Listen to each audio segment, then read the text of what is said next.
चलिए बच्चों, good morning. Class 9 साहित्य सागर निकाली गद्य। पद्य हम लोगों ने समाप्त किया, अब गद्य की बारी है।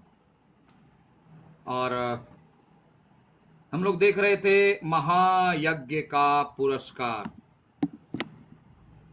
महायज्ञ का पुरस्कार, जिसमें हम लोग पेज नंबर 15 तक पढ़ चुके थे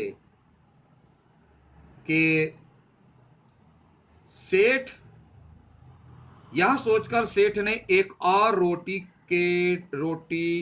टुकड़े टुकड़े करके उसे खिला दी। यानी इसे और वह खिला दे तो फिर चलने फिरने योग्य हो जाएगा। देखिए, हमेशा उसके लिए सोच रहा है, यही सबसे बड़ी बात है। यह सोचकर सेठ ने एक और रोटी टुकड़े टुकड़े करके उसे खिला दी। 2 रोटियां खाने के बाद कुत्ते के शरीर में शक्ति आई, थोड़ी सी ताकत आई। 2 रोटियां खिला दिया, अब अभी देखिए टुकड़े टुकड़े करके खिलाया। क्यों? बता दिया मैंने कि कुत्ते के शरीर में तो जान नहीं थी, तो रोटी को तोड़ेगा कैसे और खाएगा कैसे, इसलिए तोड़ करके। हम भी बच्चों को खाना देते हैं, खिलाते हैं कैसे? तोड़ तोड़ खिलाते हैं, ताकि उससे तोड़ने में परेशानी ना हो। देखिए सेठ जी की हालत इतनी खराब है, फिर भी कितना ख्याल रख रहे हैं।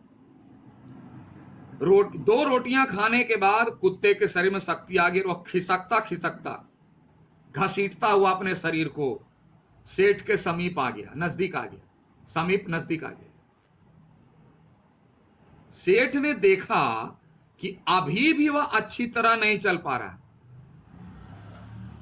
सेठ इस इंतजार में था कि कुत्ते की पूरी मदद की जाए, यानी कुत्ता कब लगभग पूर्ण स्वस्थ हो जाएगा। तो देखा अभी भी वह शरीर को घसीट रहा है, शरीर को भी खड़ा नहीं कर पा रहा है, अच्छी तरह चल नहीं पा रहा है। और आसपास कोई बस्ती भी नहीं दिखाई दे रही, कोई गांव भी नहीं, बस्ती, गांव, विलेज। कि कुत्ता अगर चलने फिरने भी लगे तो गांव चला जाएगा, किसी भी तो कोई ना कोई तो खाना दे ही देगा, मिल ही जाएगा। यहां जंगल में कैसे जिएगा यार? सेठ ने सोचा एक रोटी इसे और दे ही दो। बोला 2 खाने से लगता है सफिशिएंट नहीं था, 1 दे ही देते हैं इसे,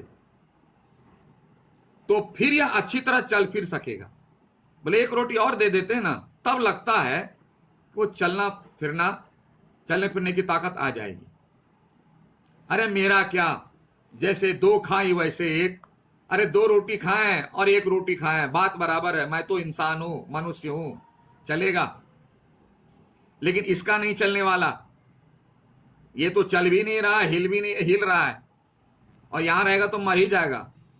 मैं तो अभी चल फिर सकता हूं, 1 रोटी में भी काम चला लेंगे, और थोड़ी देर में कुंदनपुर पहुंच ही जाएंगे। बोला कुंदनपुर पहुंच जाएंगे तो सेठानी के पास तो हम यज्ञ बेच ही देंगे, तो कुछ मिल जाएगा, भूख नहीं बर्दाश्त होगी तो कुछ खा लेंगे।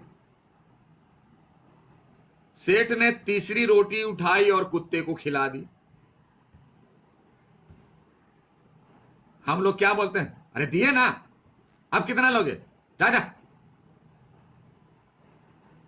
अब 1 रोटी बची, उसे लेकर वे स्वयं खाने ही वाले थे कि सेठ ने देखा कुत्ते की आंखें अब भी उन पर जमी मतलब उसी की ओर देख रहे हैं। उन आंखों में करुण याचना थी। करुण मतलब दया, याचना मतलब डिमांड, मांगना, दे दो ना, बहुत भूख लगी है, दे दो ना। इस तरह से जैसे कोई कई दिनों से भूखा रहने के बावजूद भी तृप्त नहीं हुआ, 3 रोटी मिल गई फिर भी तृप्ति नहीं मिली, थोड़ा सा और मिल जाता। तो यहां एक रहीम की बात याद आ गई, दोहा लिखे हैं,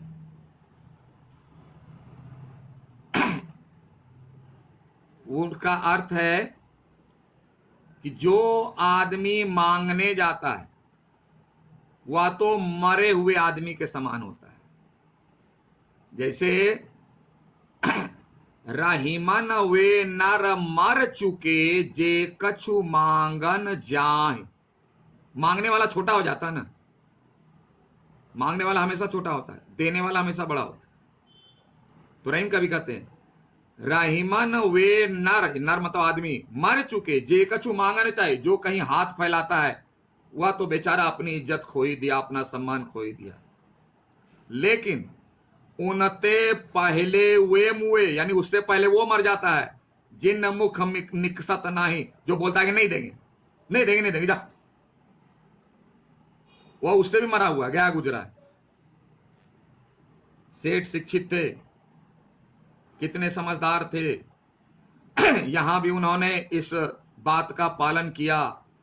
जैसे ही उस कुत्ते की आंखों में नजर आई कि यह बेचारा अभी भी भूखा है, लगता है कुछ मांग रहा है, संतुष्टि नहीं है, मांग रहा है और मांगने वाले को देना चाहिए, तो क्या किया, सहसा सेठ के मुंह से निकला, अचानक, सोचा भी नहीं। आजकल क्या आदमी बोलते हैं अच्छा सोचने दो, सहसा मतलब अचानक निकला, हाय बेचारा ना जाने कितने दिनों से भूखा है, तभी तो 3-3 रोटियां दे दी, फिर भी इसे तृप्ति नहीं मिली। और तृप्त करना ही असली कार्य है। किसी भी भूखे को खाना खिलाओ, भरपेट खिलाओ, किसी भी निर्वस्त्र को वस्त्र दो, पूरा दो, किसी की सहायता करो, पूरी सहायता करो। सेठ ने यही सोचा, उसके मन में आया कि मेरा काम तो पानी से भी चल सकता है। बोला अरे पानी भी पी लेंगे तो चल देंगे, थोड़ी दूर तो है। उनको अपना कष्ट नजर नहीं आया और अपने कष्ट को बिल्कुल थोड़ा समझा नहीं, बल्कि कुछ समझा ही नहीं, बोला कोई बात नहीं चले। और आजकल अपने कष्ट का तो गाना गाते हैं, ढोल मंजीरा हारमोनियम तबला गिटार लेकर के, और दूसरे का दुख तो कुछ समझ में आता नहीं।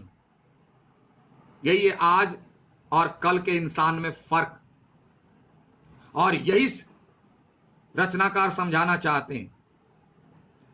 और यही उदाहरण मैंने आपको दिया था रामचरितमानस से, सुग्रीव और प्रभु श्री राम के मित्रता की बात। इस बेचारे मूक, मूक मतलब गूंगा, जिसके मुंह से आवाज नहीं निकलती, कुत्ता तो भाषा हम लोग की तरह नहीं बोलता है ना, और बेबस, बेबस मतलब मजबूर, लाचार जीव को एक रोटी और मिल जाए तो फिर निश्चय इसमें इतनी ताकत आ जाएगी कि किसी बस्ती तक पहुंच सकेगा। अरे बोला हम तो इंसान हैं, मुंह से बोली निकलती है,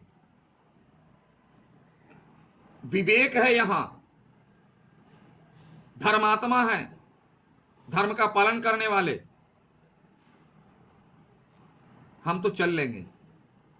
लेकिन ये जो कुत्ता है यह, इसकी तो जुबान नहीं, तो बोली भी नहीं बोल सकता है, इसकी बात समझेगा कौन, और इसके शरीर में ताकत भी नहीं कि कोई गांव जा सके आसपास।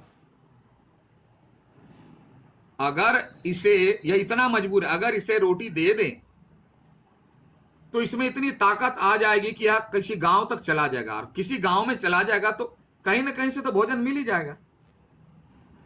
सेठ ने अधिक सोच विचार नहीं किया, बस 1-2 बातें आई और इमीडिएट अंतिम रोटी भी कुत्ते को खिला दी।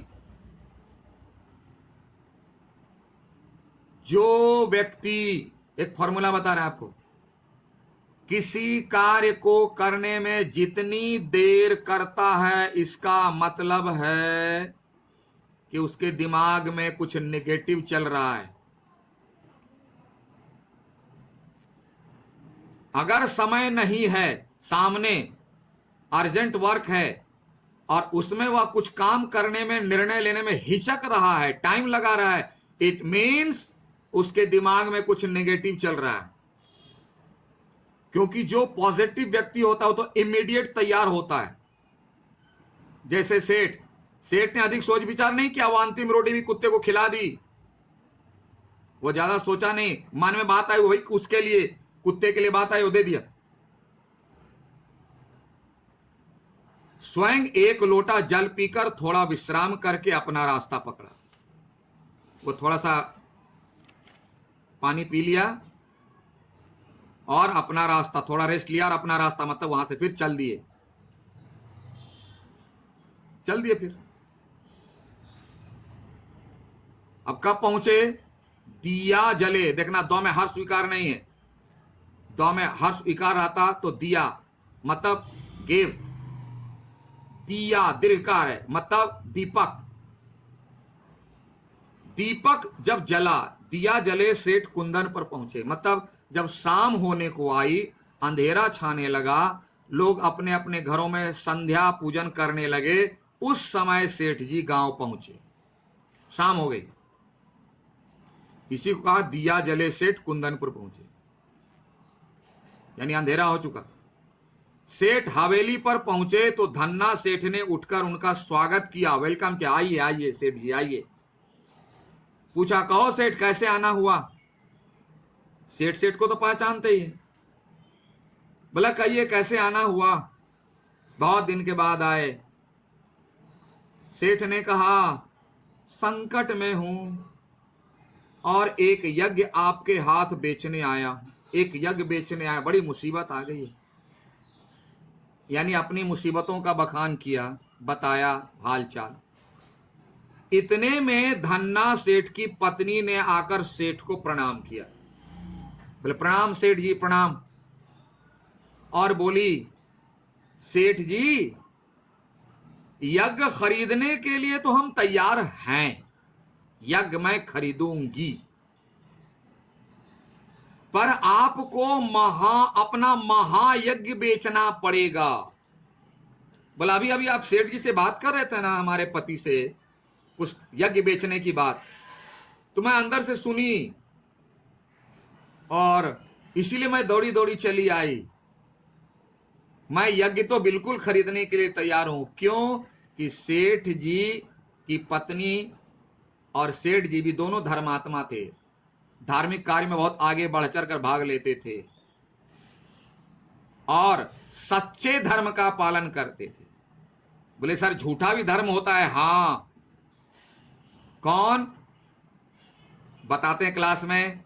ओम जय जगदीश हरे। अरे ताला बंद कर दो, उधर खुला हुआ है। हरे, दो जगह ध्यान है, दिखाने के लिए। मन न रंगाए और रंगाए जोगी कपड़ा, और दढ़िया बढ़ाई के जोगी बन गेले बकरा। ये दिखाने वाला नहीं। सेठ जी और सेठान जी मिलकर पूरे पक्के सच्चे धर्म का पालन करते थे और इसीलिए सेठानी को एक दैविक शक्ति प्राप्त हुई थी, पतिव्रता धर्म पालन करने से जो होता है। पतिव्रता धर्म मतलब पति को, अब कैसे पति को बहुत बार बता चुके हैं, वो पियक्कड़ दारूबाज सबको नहीं, जो स्वयं धार्मिक हो, ऐसे पति को ईश्वर मानकर अपने कार्यों का संपादन करना, यह पतिव्रत धर्म है। और इसका पालन करने वाली स्त्री को उसकी शक्ति प्राप्त होती है, और वह शक्ति यह है, वह जो चाहे हो जाता है, उसे कोई हरा नहीं सकता, और उसमें तीनों काल तीनों समय को समझने की शक्ति आ जाती है। इसलिए वह दौड़ी दौड़ी आ गई कि सेठ जी हम यज्ञ तो खरीदने के लिए तैयार हूं मैं, लेकिन मैं महायज्ञ खरीदूंगी। वो जो सोच के रखे हैं छोटा वाला यज्ञ नहीं, क्यों? वो तो जानती थी ना कि सेठ क्या सोच रहा है, क्या करके आया, वो तो जान गई सब। महायज्ञ? सेठ ने आश्चर्य करी, महायज्ञ आप क्या बोल रही हैं? अब इसको समझने के लिए अगली class, thank you, have a nice day.